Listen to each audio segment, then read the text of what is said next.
Dare I say the NFL got both calls right. Controversy and outrage over two nearly identical plays called differently. I'm Doug Kezirian. This is Hard Pass, also available in podcast.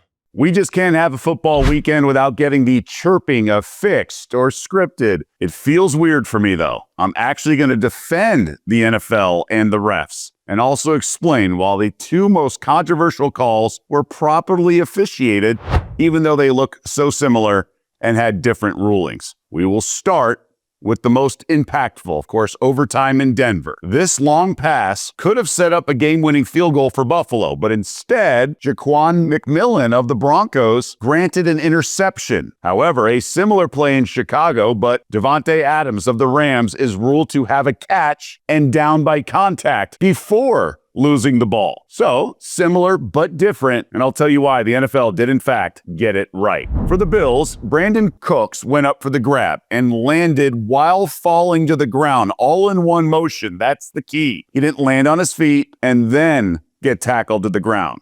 However, NFL Network's Steve Mariucci and Colleen Wolfe seemed to think he did. Brandon Cooks looks like he hit 1 foot, 2 feet, and a knee before he hit the ground with the ball. Let's take a look at that again. Doesn't that constitute a catch? Watch. Now, I think Mariucci is just off here. Cooks did not land both feet and then a knee. He landed on 1 foot and the other foot was just really the top of it on the way to the ground. So there's no football move. It's all in one motion, as I said.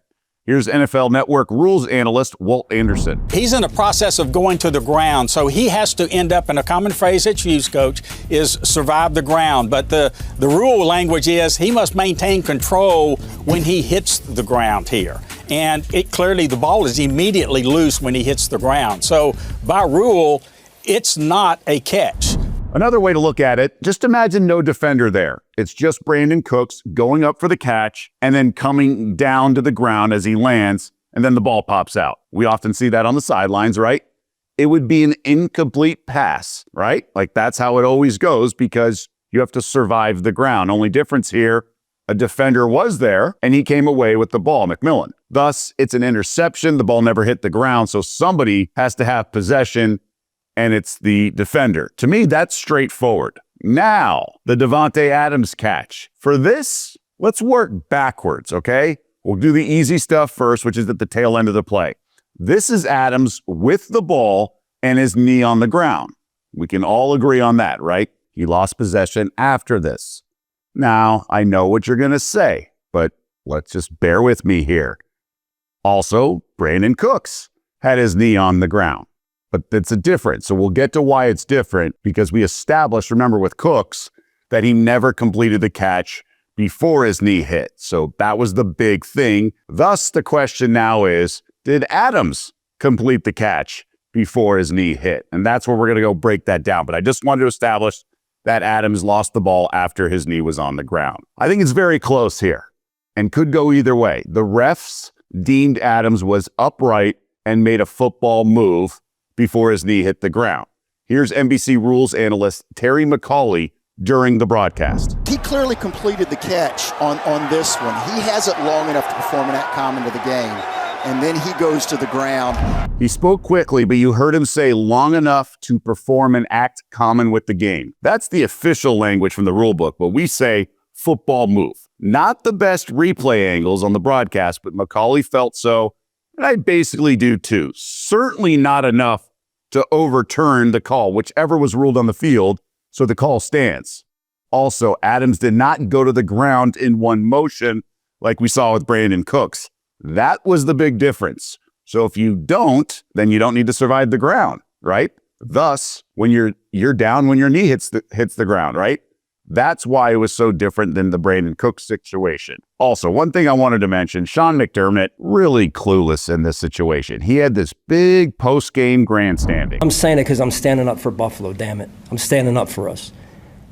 Because what went on is not how it should go down, in my estimation. That play, these guys spent 3 hours out there playing football, pouring their guts out, to not even say, hey, let's just slow this thing down. That's why I'm bothered. McDermott actually wasted a timeout on the change of possession just to make sure the refs were sure about the call. It's like in A Few Good Men. It's like, I strenuously object. Oh, in that case, no. The NFL has replay officials on site at the stadium and in the New York League office reviewing every play. They all felt this was a clear ruling, and McDermott should know that protocol. You have a ruling on the field, and when replay has all of these angles to take a look and see, was the ruling on the field wrong or was the ruling on the field correct?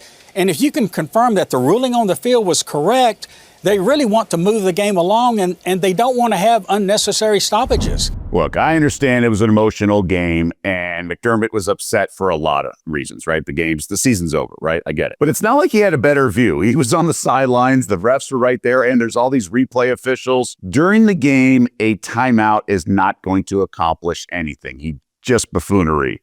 Now, that was an addendum to the actual calls. I just wanted to mention that about Bill's coach. No doubt the rules are elaborate. Like, we get it. It's complicated, but very knowledgeable fans understand them. In fact, I think these two were pretty straightforward when you break it down. And obviously you don't have to do this elaborate demonstration if you just know the rules. But I understand how casual fans can be confused. And guys who played over a decade in the NFL, check out these tweets by Dan Orlovsky and Richard Sherman, courtesy of a Heat Check. The first tweet is of Orlovsky, who's at ESPN. This is an NFL playoff game, got ruled an interception and ended Buffalo's season. This is a catch every time. He's emphatic with still shots.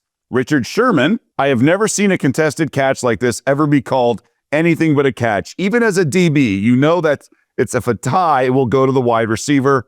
Can't believe this decided the game. Now, Sherman's saying he should be biased in favor of the defensive back, and even he's saying the tie would go to the wide receiver, but he didn't know the specific rules. Unfortunately, I just think confusion about rules is going to forever be part of the NFL. Sad, but true. That's because of two things. One, technology, and the very nature of the sport is the second piece to this. Technology allows multiple camera angles, frame-by-frame scrutiny, and communication from the league offices, all the replay officials. That means everything can be scrutinized, and thus it can open a Pandora's box, which it has. The sport is also extremely intricate with numerous rules. In fact, the NFL rulebook has about 250 pages, 50 more than Major League Baseball, and about 2.5 times the NBA's, which is around 100. Thus, when we have these bang-bang plays, there's inevitably going to be complexity and head-scratching situations. No two plays will ever be exactly the same. Join the conversation. Let me know if you completely agree now that I broke down these two plays, or if you still think it's inconsistent and out of whack and you disagree with me or just the NFL in general. How can they improve this? What's the next step? Would love to hear your thoughts. Also, please like and subscribe to the show. And also hype.